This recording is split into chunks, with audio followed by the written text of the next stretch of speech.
we are cutting straight through the hype into Magic's Marvel Superhero set, which is released on June 26th and pre-release on June 19th. Today we're going to give you the breakdown of what this set is, how it plays, and what is genuinely great about it. Marvel Superheroes is MTG's second full Marvel crossover, and it is bigger than even Spider-Man.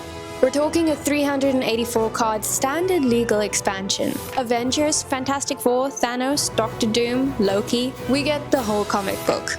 We get 4 Commander decks launching alongside it with play boosters, collector boosters, and bundles. Alright, now we get into what actually matters, how to play the cards. Because the mechanics in this set are doing something clever, and once you understand them, you'll want to put them in your deck.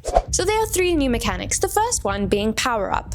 Every hero and villain has a one-shot activated ability that adds counters and triggers a bonus effect. The twist, if you activate that ability on the same turn that creature entered the battlefield, the cost is reduced by the creature's mana cost. So you can land your hero and power them up in one turn if you play it right. It resets if you blink or reanimate it, so something Commander players are losing sleep over.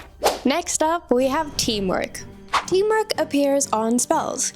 Pay the teamwork cost by tapping creatures with enough combined power, and you'll unlock a bonus mode. Cast the spell solo or assemble a team for something bigger. It's basically if Crew and Convoke had a baby and the grandparent was Kicker. For example, Hulk Smash has Teamwork 4. Tap 4 power worth of creatures and you'll get the upgraded version. It definitely is flavorful. Then we have Plan. Enchantments that gain counters from your actions. Attacking, casting spells, and all of that pays off big when they hit their threshold.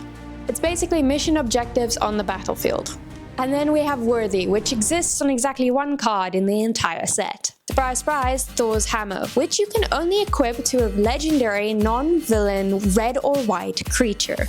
It's a gimmick mechanic, but it is a perfect gimmick mechanic and I will not hear otherwise. The double-face transforming cards also return. Civilian Identity on the front, Costumed Hero at the back.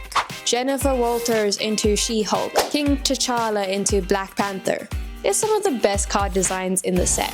Now let's get into the pros and cons. As always, we circle back to Magic's entry point. New players bounce off it constantly. But this set helps with that because if you are a Marvel fan, you already recognize the characters. Thor is the big punch, Loki is sneaky, Thanos is an existential threat the moment he lands. Those character stories map almost exactly onto how those cards play. And that does lower the learning curve in a way that some sets struggle with. Let's say all the Marvel logos are stripped off these cards. Power Up is elegant, Teamwork creates really strategic choices. The hero and villain subtypes are mechanically relevant and thought out throughout the entire set. And that does give new players simple deck building identity.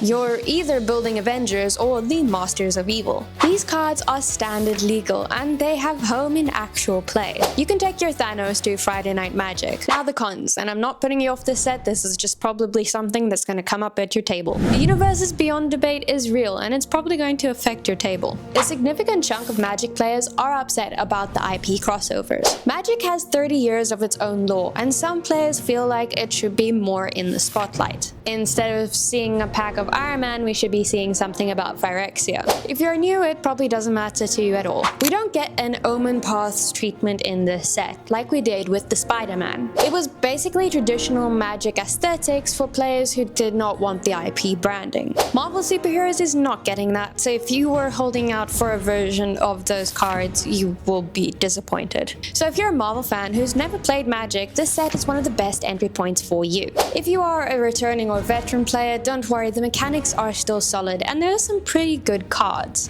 Looking at you, Serpent Society. So you better start collecting because rumor has it we are getting at least 3 more Marvel sets. We've got to finish the Infinity Gauntlet. Be sure to subscribe to NatOne Digital Magazine, and if you want to support us, you can buy us a coffee over on Ko-Fi, link in the bio.